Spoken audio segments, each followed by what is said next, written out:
Hello friends, आज मी तुम्हाला एक नवीन रेसिपी सांगणार आहे. ती कोणती आहे ती पहा. सुरुवातीला मी गाजर घेतलंय, एक एक छोटं गाजर घेतले, ते छोटे छोटे असं लांब आकारामध्ये छोट्या पीसमध्ये कट केले. नंतर कांदे घेतले, 2 ते 3 कांदे घेतलेले आहेत मी. कांदाही लांब आकारामध्ये चिरायचा आहे. टोमॅटो एक घेतले, एक म्हणजे दीड घेतला आहे मी. टोमॅटो छोटे छोटे कट करून घ्यायचे. आता ही आहे आपली मॅगी. मॅगीचाच हा नवीन प्रकार, म्हणजे अशी केलेली मॅगी मला खूप आवडते. नॉर्मल मॅगी मला म्हणजे बनवलेली आवडत नाही, त्यामुळे असं मी बनवते. मॅगीचेही छोटे छोटे पीस असं कट करून घेतले मी. कढईमध्ये 2 चमचे तेल सोडून आधी मोहरी टाकायची. मोहरी छानपैकी तडतडल्यावर मग त्यानंतर त्यामध्ये जिरं घालायचं. जिरं 1 चमचा.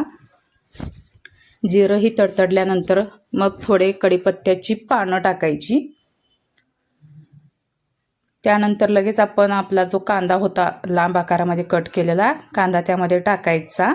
छानपैकी परतून घ्यायचं. कांदा भाजण्यासाठी थोडंसं मीठ, चिमटभर मीठ टाकायचं. त्यामुळे काय होतं, कांदा लवकर भाजला जातो. असं मी कांदा इथं परतून घेते पहा तेलामध्ये. 1-2 मिनटं कांदा परतवून झाल्यानंतर त्यामध्ये मग आपण टोमॅटो घालायचा आहे. मॅगीचं ही नवीन प्रकार आहे. खरं तर मला हे खूप आवडतं अशी केलेली मॅगी. नुसतंच नॉर्मल मसाल्यामध्ये केलेली मॅगी मला आवडत नाही. अशी केलेली मॅगी मुलांनाही खूप आवडते. खूप छान चव लागते, एक टेस्ट येते वेगळ्या प्रकारची. अशी ही या पद्धतीने तुम्ही नक्की ट्राय करून पहा.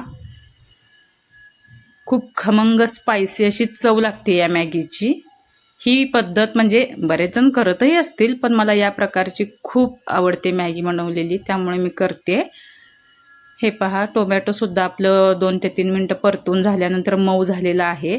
त्यामध्ये नंतर मग आपण टाकायचे वाटाणे, हिरवे ओले वाटाणे आणि आपलं गाजराचे जे पीस आपण कट केलेले होते ते. 2 ते 3 मिनटं हे सुद्धा परतवून घ्यायचं तेलामध्ये. पूर्ण हे तेलामध्ये भाजून घ्यायचं. छानपैकी तेलामध्ये ढवळून एक 4 मिनटं हे वाटाणे थोडे मॅश झाले की नंतर यामध्ये आपण घालायचं आहे मॅगीचा मसाला आणि आपलं आलं लसणाची पेस्ट. ही तयारच पेस्ट मिळते, तीच ही मी 1 चमचा यामध्ये ॲड केलेली आहे. आलं लसूण पेस्ट तेलामध्ये परतून घ्यायची. त्यानंतर आपला मॅगीचा मसाला, इथं मी 3 मॅगी वापरलेल्या आहेत. जे आपलं मॅगीचं मोठं पॅकेट मिळतं 3 मॅगी, त्यामुळं त्या मसाल्याच्या सुद्धा ह्या 3 पॅकेट्स मी वापरले. तिथं तेलामध्ये छानपैकी परतवून घ्यायचं हे सुद्धा.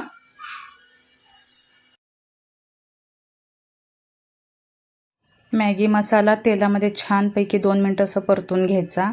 यामध्येच नंतर आपल्याला एक अर्धा चमचा हळद आणि आपल्या घरची जी काही चटणी असेल लाल तिखट, ती सुद्धा मी 2 चमचे यामध्ये घालणारच आहे.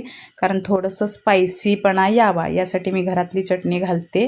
खूप असं झणझणीत अशी मला मॅगी आवडते, म्हणजे जास्त तिखट नाही, मीडियम तिखट. यासाठी 2 चमचे मी लाल तिखट ही चटणी घातलेली आहे. हे सुद्धा 2 मिनटं तेलामध्ये असं भाजून घ्यायचं.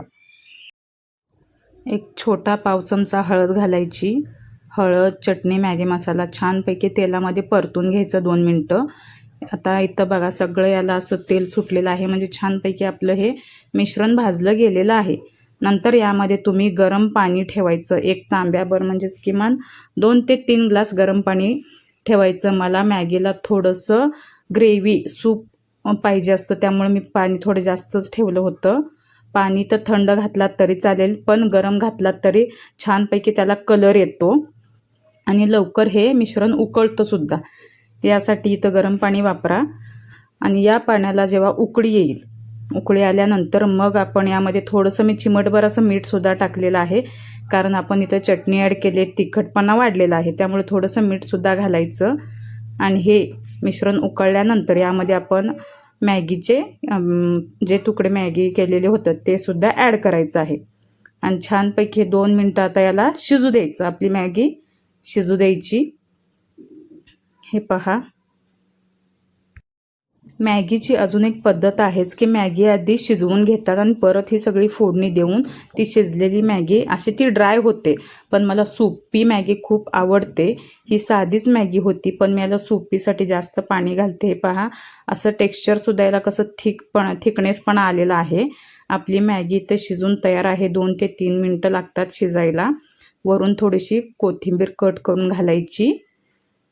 मस्तपैकी आपली इथं सुप्पी मॅगी तयार आहे. एकदा ट्राय करून नक्की पहा आणि कशी वाटली ते कमेंटमध्ये मला नक्की सांगा. व्हिडिओ पूर्ण बघा. या पद्धतीने एकदा मॅगी नक्की ट्राय करून पहा. तुमच्या मुलांना देखील खूप आवडेल. Thank you so much. व्हिडिओ पूर्ण बघा आणि नक्की कमेंट द्या.